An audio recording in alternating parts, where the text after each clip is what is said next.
What happens when the arrogant find themselves face to face with a true heroine? The lives of Peter, Ben, and Michael, three wealthy and irresponsible young men, take an unexpected turn after a night of partying that ends in disaster. Accustomed to a life of excess, they embark on a reckless adventure down a dirt road, only to encounter a flat tire that leaves them at the mercy of fate. Without money and with no help, their only option is to board a bus, where they meet Tanya, the driver. Tanya is a strong and resilient woman, but she carries significant emotional weight. She faces daily contempt from people like Peter and his friends, who mock her for being a woman and for wearing a scarf that conceals a prominent scar. However, behind her appearance lies a story of overcoming adversity. Tanya is a bus driver who, after being abandoned by her husband and suffering from the scorn of her peers, transformed her pain into strength. She is dedicated to her work and has a heroic past. She saved a man's life in an accident, but that act left her marked, both physically and emotionally. Tanya's life is a constant battle against the stigma she carries, and her dignity is put to the test when the young men provoke her. But she remains unshaken and continues her journey, demonstrating that true strength comes from within. When Peter discovers that Tanya is the woman who saved his brother, Stephen, a deep regret settles in his heart. He realizes that his past actions were cruel and filled with superficiality. Faced with this new understanding, Peter tries to make amends for his mistakes. He offers Tanya the opportunity for plastic surgery to remove her scars, a gesture she accepts, but it also represents much more than just a cosmetic change. This proposal leads Peter to reflect on his life, his ambitions, and what truly matters.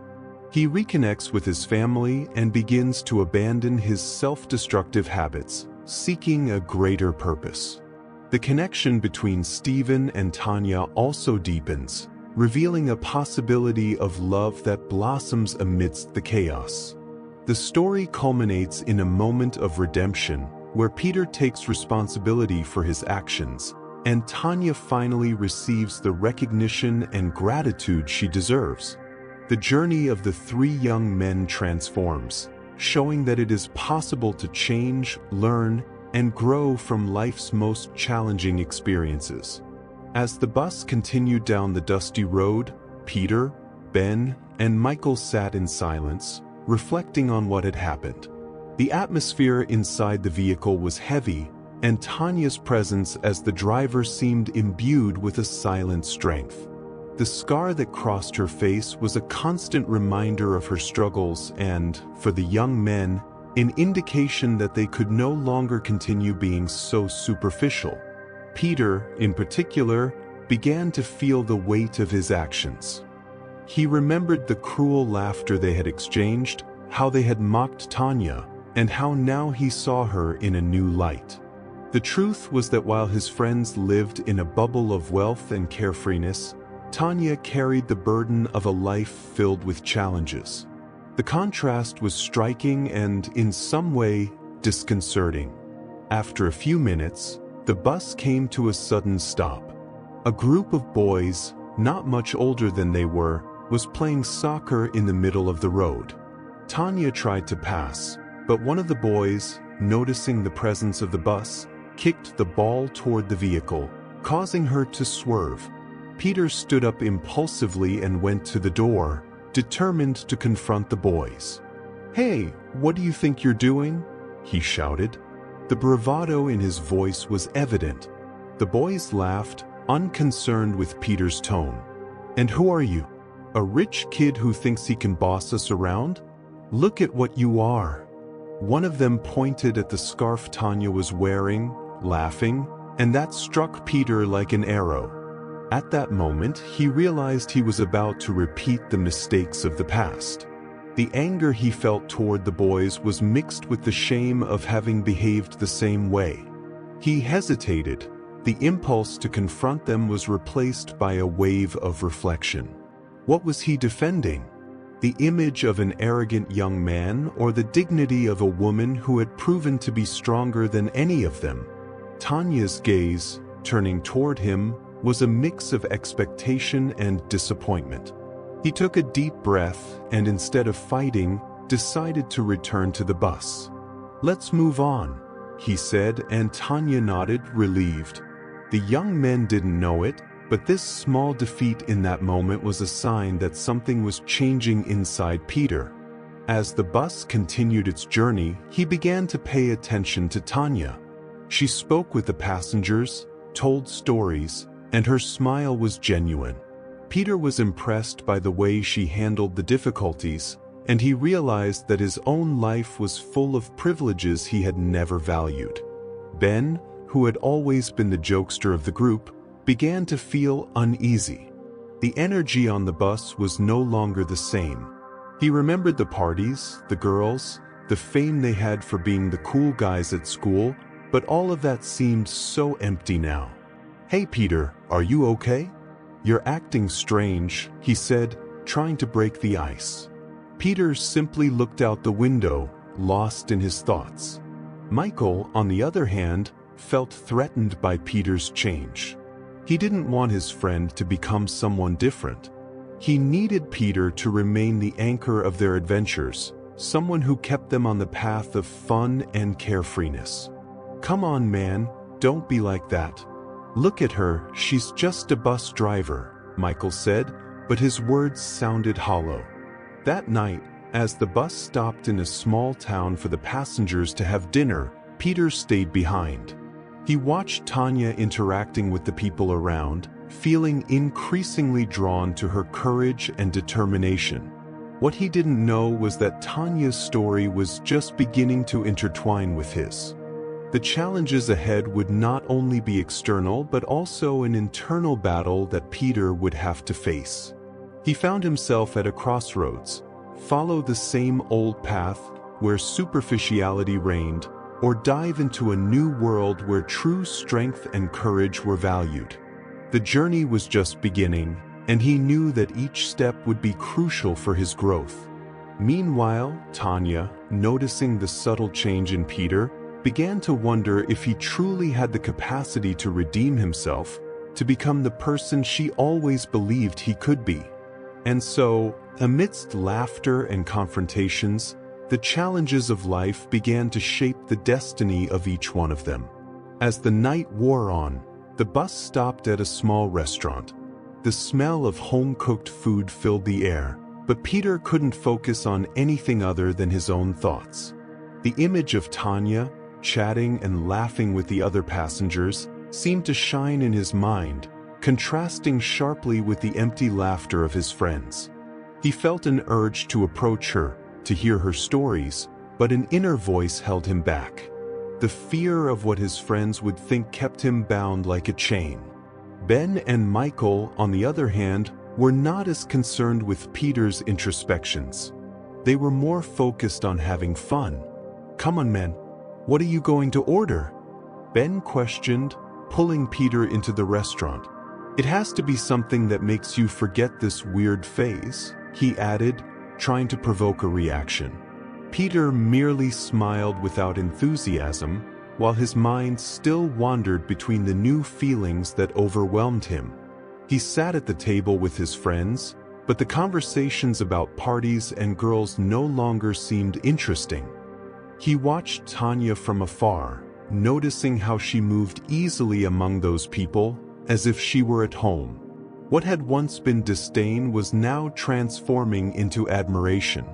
Yet he still felt trapped between two worlds. When dinner ended, Michael called Peter to join them for a card game. "I bet you can't beat us," he challenged with a teasing smile. Peter hesitated, but the pressure from his friends weighed heavily on him. He didn't want to be the odd one out, the different one. So, although reluctantly, he joined the game. But as the cards were dealt, the joy of the moment evaporated, and frustration took over Peter. He realized he wasn't having fun in the same way anymore. Each laugh echoed like a reminder of his own dissatisfaction. At the height of the game, He had an outburst of anger when he lost an important hand. "You think you're better than me just because you have more money and fame?" He shouted, the tone of desperation in his voice surprising even himself. Silence fell over the table, and his friends' looks turned into a mix of surprise and confusion. "Calm down, Peter. It was just a game," Ben said, trying to ease the tension. But the truth was that Peter was not just frustrated with the game. He was frustrated with the life he was living. He abruptly got up and left the restaurant, leaving his friends perplexed.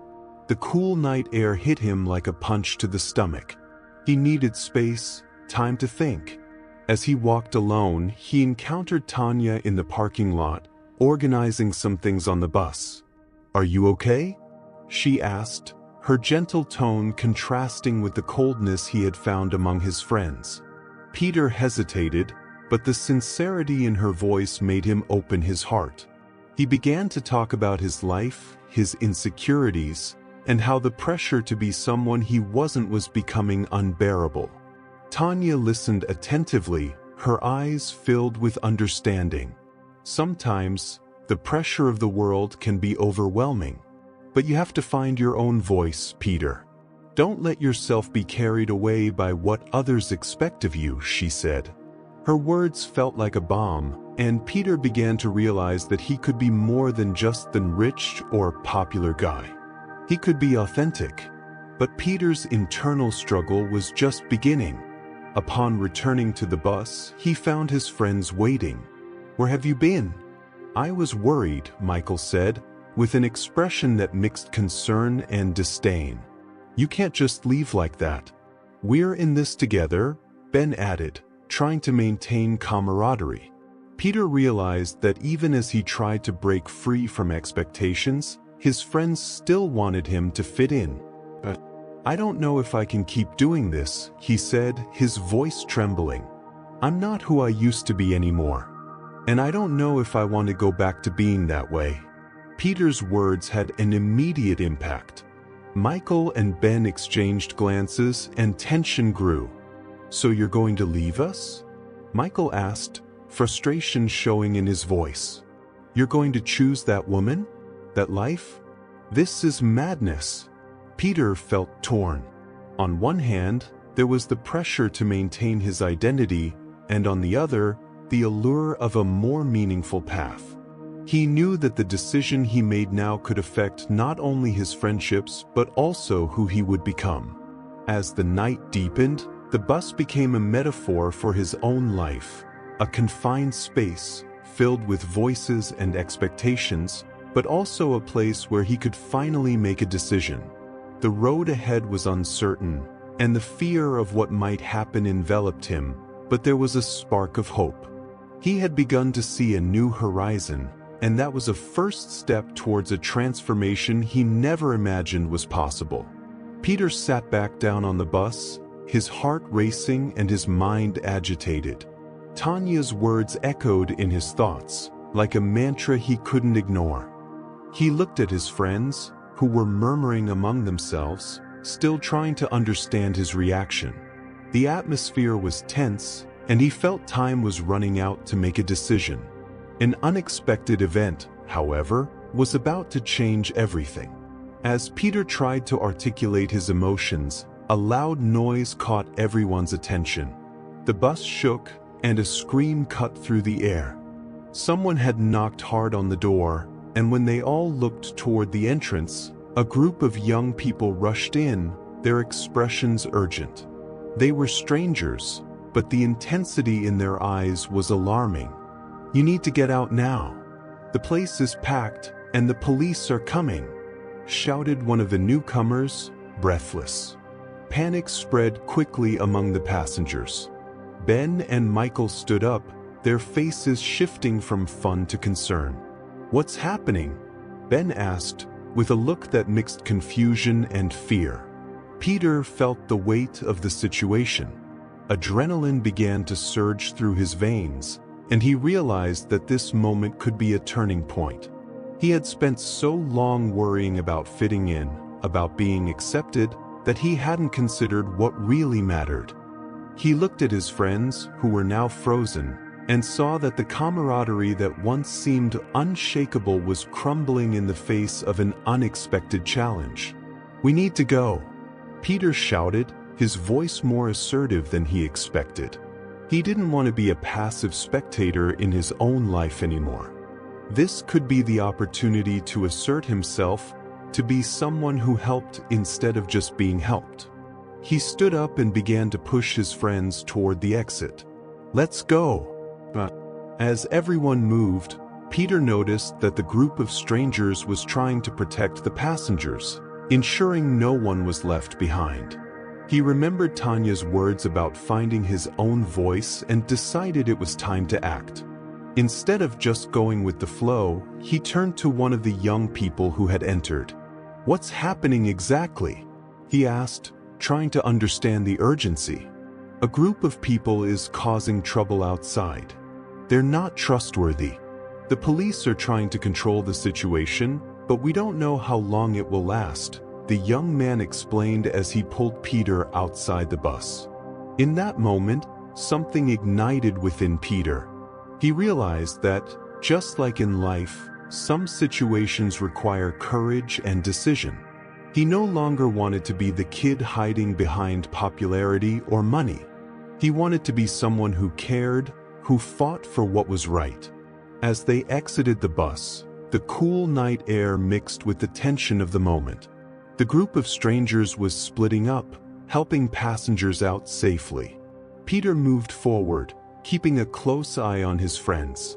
Ben and Michael were nearby, but they didn't seem to grasp the gravity of the situation. "Come on, guys. We need to get away from here," he insisted, the urgency in his voice finally prompting them to move. As they reached the parking lot, the sound of sirens echoed in the distance. Peter felt a chill in his stomach, a mix of fear and adrenaline. He knew he was at a decisive moment. He could return to the safety of his old life, where his friends' opinions dictated his happiness, or he could face the unknown and fight for a new identity. At that instant, he looked at Tanya, who was by his side, helping direct the passengers. She had a glimmer of determination in her eyes, and he realized that she was there, willing to help. It was a powerful revelation. He wasn't alone. What once seemed a solitary dilemma was now transforming into an opportunity for genuine connection and friendship. The sirens drew closer, and the group of strangers began to disperse.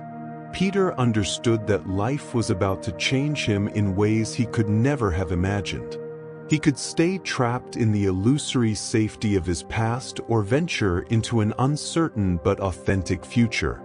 The choice was in his hands. With his heart pounding and his mind clear, he made his decision. "Let's help," he said, looking into Tanya's eyes, and the others agreed. That moment became a turning point. Peter couldn't predict what awaited him, but he was ready to face the challenges to come.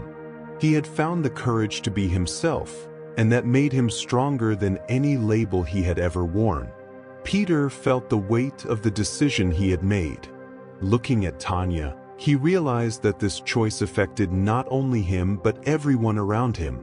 When he and his friends joined the group of strangers, a wave of determination grew inside him. They were all together, ready to face whatever came their way, but the reality of the situation soon began to manifest in unexpected ways. As they started helping the passengers distance themselves from the bus, Peter noticed that the tension in the air became palpable. The distant sound of sirens was getting closer, bringing with it fear. There were people in panic, crying, trying to find their loved ones. The chaos seemed to spread like an uncontrollable fire, and Peter felt the pressure mounting. An older man, clearly disoriented, approached Peter. "My son. He was here. Did you see my son?" The desperation in the man's voice made Peter's heart tighten. He shook his head, feeling a wave of helplessness. How could he help someone when he was still trying to understand his own situation? "But I will help you look for him," Peter said, trying to sound confident. He turned to his friends. "Ben, Michael, come with me." The two hesitated, but Peter's insistence made them join him. Together, they began to search through the crowd. As they walked, Peter felt his adrenaline wearing off, giving way to a deep exhaustion. Every face that passed was a reminder of how life could change in an instant. He looked at Ben and Michael, who were visibly concerned. "We need to stick together and help people," he said, trying to keep spirits up. But the truth was he felt lost too. The group of strangers continued to give instructions, organizing the passengers and helping them move away from the scene. Peter realized that no matter how much he wanted to help, there was still a latent fear inside him. What if something happened? What if they couldn't find the man's son? The emotional pressure was heavy, and he began to question his own courage. After a few minutes of searching, a scream cut through the air. "Father!" A young woman ran toward the man, her eyes filled with tears and relief. Peter watched the scene, a mix of joy and sadness flooding his heart. He was happy for them, but at the same time, he felt insecure. He wanted to feel that same joy and connection, but doubt still lingered over him. Later, as they moved away from the bus, Peter and his friends sat on a nearby bench. The frantic movement was slowing down, but the tension still remained. Michael broke the silence. "What was that? Did you see how things changed suddenly?" He was trying to understand, but Peter knew that his words were just a reflection of what everyone was feeling. "I don't know," Peter replied, his emotions close to the surface. "But I can't just stand here anymore. I can't let fear control me." He looked at his friends, hoping they could understand. "This made me realize we need to be more than just a group of friends. We need to be people who care." Ben furrowed his brow, still struggling to process everything. "But what if this happens again? What if we're not ready?" His concern was valid, and Peter felt a knot in his stomach. He knew there were risks, but he also knew he couldn't turn back. What he had discovered about himself couldn't be ignored. "We can prepare ourselves," Peter said, his voice firmer than before. "We can learn to be stronger, to support each other. This isn't just about us, but about everyone who needs help. If we stick together, maybe we can make a difference." He realized that this new perspective wasn't just about being brave, but about creating bonds and building a new way of living.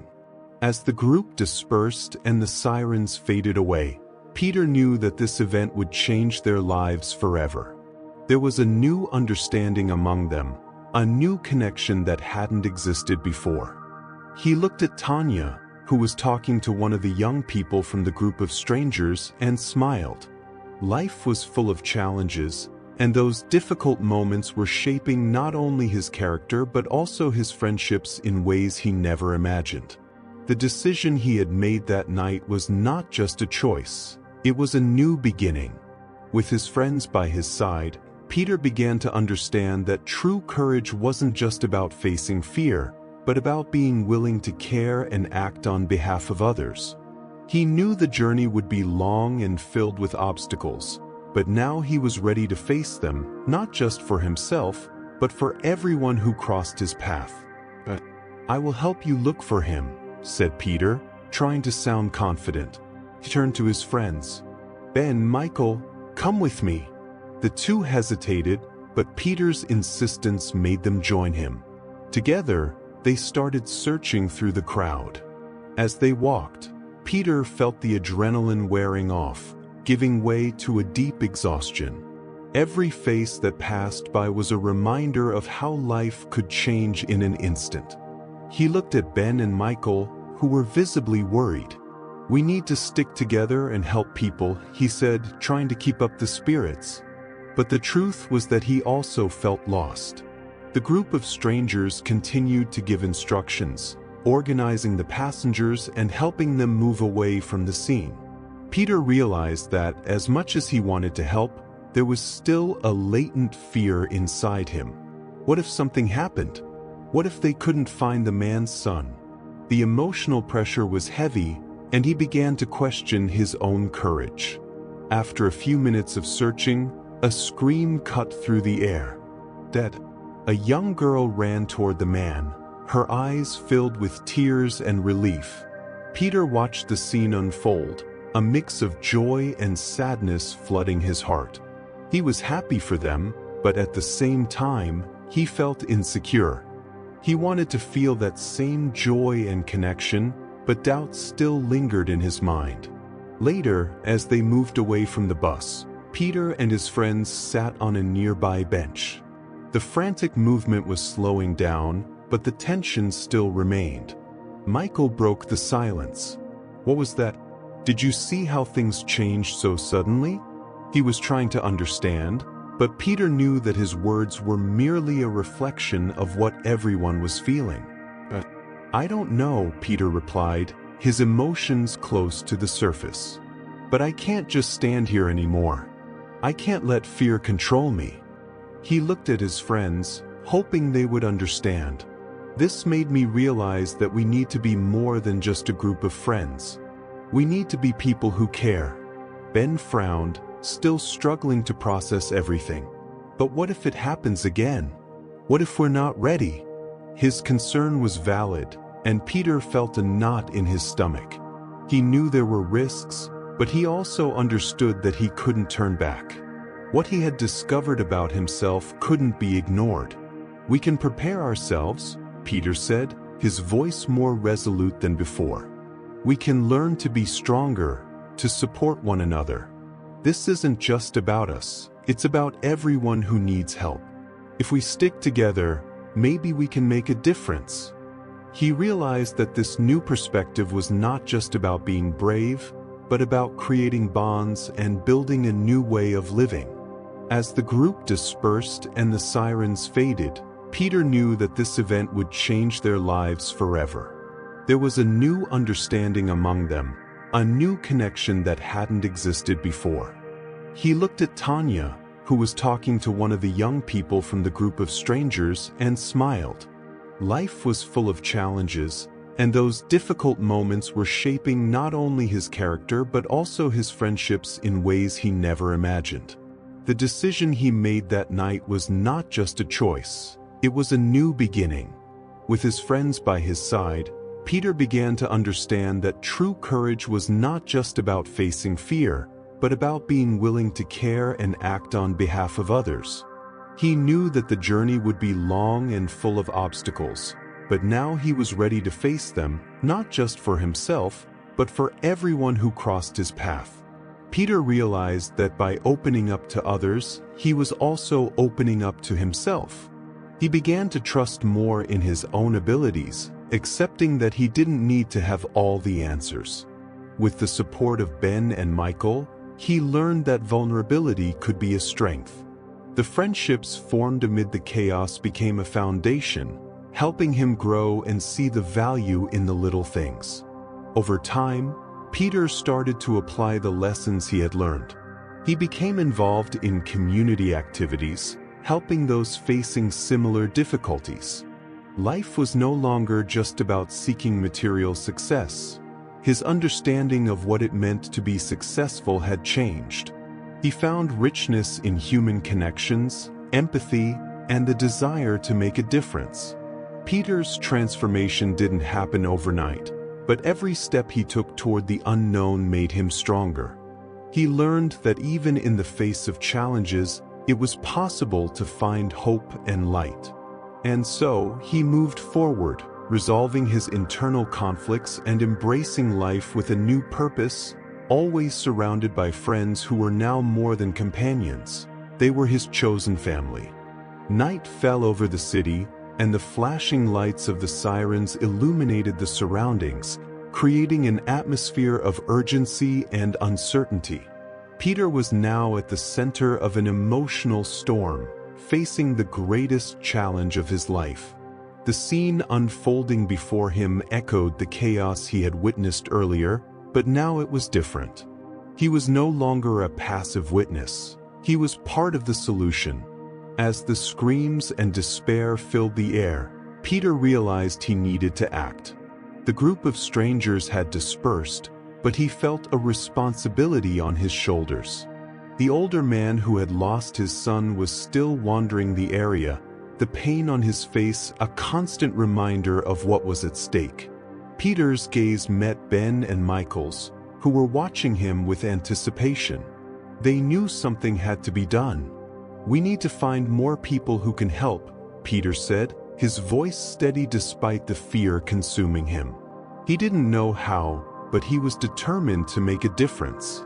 "Ben, you and Michael stay here and help whoever you can. I'm going after that man." He pointed to the disoriented man, who now seemed even more lost. His friends hesitated, but Peter's determination was contagious. "Be careful, man," Michael said, his tone worried. "We don't know what might happen." But Peter just nodded, gathering his courage. He approached the man, who was sitting on a bench, his head in his hands. "Sir, can I help?" Peter asked, his voice gentle. The man lifted his head, tears filling his eyes, and looked at Peter as if seeing him for the first time. "My son, he was here.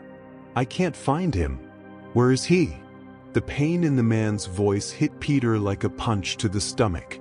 He felt a wave of compassion, but also despair. What if he couldn't help? "Let's look for him together," Peter said, trying to convey the confidence he didn't feel. "We'll walk around here and ask people if anyone has seen him." The man hesitated but soon nodded, and Peter reached out to help him up. As they walked, Peter felt the weight of responsibility. Each step took him deeper into the chaos, but also closer to what he needed to do.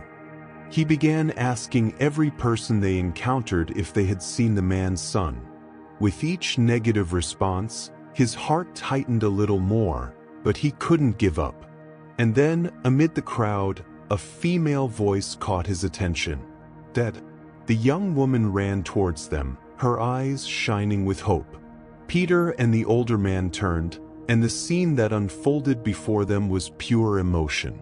The man fell to his knees, tears streaming down his face, while the young woman embraced him tightly.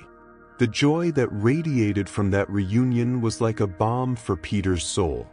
He watched the scene, his heart racing. The weight he felt began to dissipate. He realized that even amid chaos, there was room for hope and reconnection. This was what he sought, not just for himself, but for everyone around him. "Thank you," the man said, still in tears. "Thank you for helping me find her."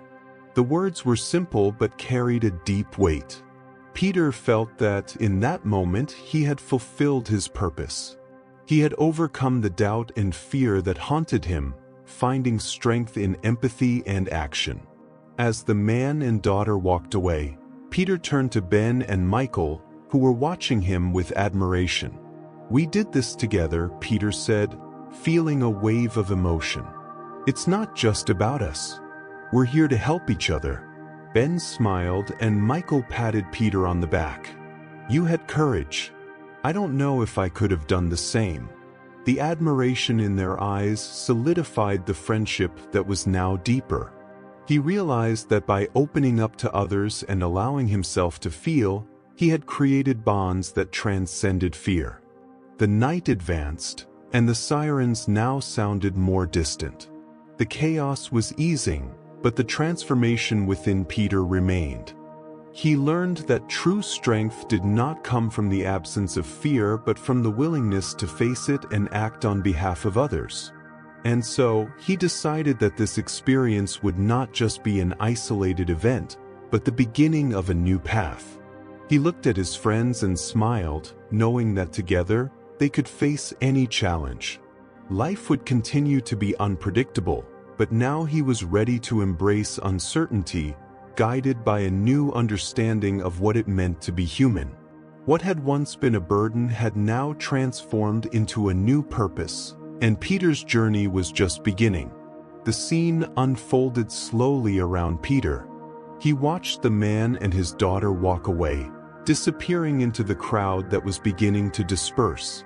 The relief and joy emanating from them were palpable, like a light illuminating the darkness of the night.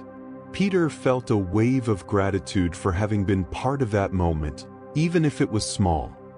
He turned to Ben and Michael, who were still by his side, and saw that their faces reflected the same mix of relief and admiration he felt.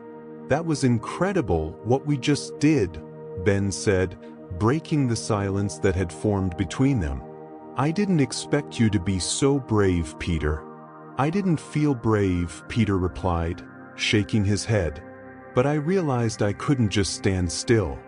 There were people in need of help, and if each of us does a little, we can make a difference." Michael nodded, with a smile lighting up his face. "You're right. Sometimes we just need to take a step forward. What you did was so much more than I could have done. You really inspired all of us." The words of his friends resonated within him. Peter had never considered himself an inspiring person. He had always felt insecure, hesitant, and often cowardly in the face of difficult situations. But now, as he looked at the scene unfolding before him, he began to realize that true courage was not the absence of fear but the willingness to act despite it. As they walked back down the street, Peter began to reflect on the impact his actions could have. He remembered how many times he had felt powerless, trapped in his own insecurity. Now, he understood that every act of kindness, no matter how small, could create a wave of hope. What had started as a simple desire to help had transformed into something much greater. "I want to do more," he said suddenly. "Not just for today, but for the future. I want to get involved in something that truly makes a difference." Ben and Michael exchanged glances, and Peter saw the glimmer of understanding in their eyes. "I feel that too," Ben said excitedly. "We can look for ways to help our community. There are so many people who need support. And not just in big crises," Michael added. "Even small actions can have a big impact, like helping a neighbor or joining a community project." With each new idea, Peter felt his heart fill with hope. He realized that that night was not an end but the beginning of something meaningful. They began to discuss possible initiatives and how they could come together to help others. The fear and uncertainty that had once dominated their hearts were now replaced by a renewed sense of purpose. As they walked, the group began to notice the change in the atmosphere around them. The sirens had quieted down, and people were starting to come out of their homes, joining in a search for reconnection. Many were hugging each other, sharing stories and laughter, as if the tragedy had served as a reminder of the importance of solidarity. Peter looked around at the faces around him and realized that shared experiences had created bonds that went beyond the superficial. He remembered the man and his daughter, and how a simple act of compassion had united two lives. This idea touched him deeply. He knew that by acting with kindness, he could be part of a support network that extended throughout the city. "Let's do this together," he said, smiling at his friends. "Let's create a group. Something that helps connect people and encourages them to support one another." Ben and Michael nodded enthusiastically. The energy among them was palpable, and Peter felt that he had not only changed his own life but also that of his friends. They were ready to face the unknown together and make a difference. With a light heart and a mind full of ideas, Peter stepped forward, determined to transform pain and uncertainty into hope. And so, as night slowly fell over the city, a new purpose began to shine, not only in Peter's life but also in the lives of all those willing to come together and make a difference. Peter's transformation was remarkable. After that night, he saw himself as part of something larger, a network of solidarity that transcended the challenges faced. With Ben and Michael by his side, he began organizing community meetings where people could share their stories and ideas. With each gathering, more and more neighbors showed up, bringing new perspectives and a genuine desire to help one another. Over time, Peter's group not only grew in number but also in impact. They initiated fundraising campaigns for families who had lost everything in disasters, organized cleanup efforts to revitalize parks and public spaces, and even created a mentoring program for vulnerable youth. What started as a small act of courage transformed into a wave of change that resonated throughout the community. Peter never imagined that his actions could have such a significant effect. He realized that by opening himself up to the world and allowing vulnerability to guide him, he found a strength that had always been within him. He now understood that true success did not lie in personal achievements, but in the power to unite people and make a difference in their lives. Every smile, every thank you, and every shared story became fuel for his soul. On a sunny day, during a community event, Peter found himself surrounded by familiar faces and new friends. He stepped onto the small makeshift stage, and as he looked out at the crowd, he felt a wave of emotion. He remembered the night it all began, the man and his daughter, and how a simple act of kindness had triggered a transformation in his life and in the lives of many others. When we look at what we can do together, there are no limits, he said, his voice trembling but firm. Each of us has the power to change the reality around us. It is in the small actions, in the gestures of compassion, that we find our true strength. We don't need to be heroes to make a difference. We just need to be willing to act. Peter's words resonated with the crowd, and he realized that he was not just speaking for himself but representing all those who had joined him on that journey. His friendship with Ben and Michael became a cornerstone in his life, a constant reminder that together they were stronger. They were not just friends, they were partners in transformation. As the event unfolded with laughter, music, and celebrations, Peter felt truly grateful. He had overcome his insecurities, and instead of feeling small, he now saw the impact that a single attitude could have. His journey had not been easy, but the beauty lay in the lessons learned and the connections formed. And so, Peter became a symbol of hope and resilience in his community. He knew that the fight for a better world would not end there. There was always more to do, more lives to touch, and more hearts to connect. If you also want to make a difference and join this wave of kindness, start today. Every small gesture counts and can inspire others to act. Share your experiences in the comments, and let's build a more supportive community together. Like this video and subscribe to the channel, because your interaction is essential for us to bring even more content that inspires transformation and unity. Don't wait any longer. The time to act is now.